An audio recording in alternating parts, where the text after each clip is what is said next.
So I really like your campaign, and I identify with almost everything within it. I would really like to caucus for you, but I'm still concerned about your stance on nuclear power, which I don't think that a lot of the voters present here, and especially like the younger voters, know about, and I'd like you to explain that a little bit. And I know that you consider it one of your essential components of your alternative energy plan to mitigate greenhouse gases, but I would like to know if you're truly comfortable with the safety of nuclear power and how big a part you want it to play in your alternative energy plan.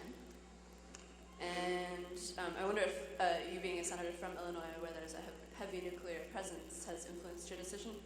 Good. Well, I think it's an excellent question. And let me tell you that I start off with the premise that nuclear energy is not optimal. And so I am not a nuclear energy proponent. It is true that Illinois has the most nuclear power plants of any state in the country. And that makes me that much more concerned about safety issues, since I have a 9-year-old and a 6-year-old daughter who live in that state. So the only nuclear legislation that I've passed has been to make sure that the nuclear industry has to disclose whenever they admit anything that might be considered radioactive and share that with local and state communities. I just did that last year.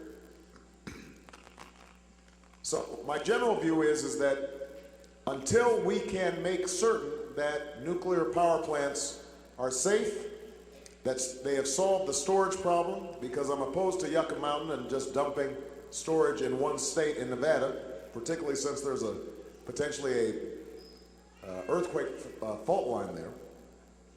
Until we solve those problems, and until nuclear industry can show that they can produce clean, safe energy without enormous subsidies from the U.S. government, I don't think that's the best option.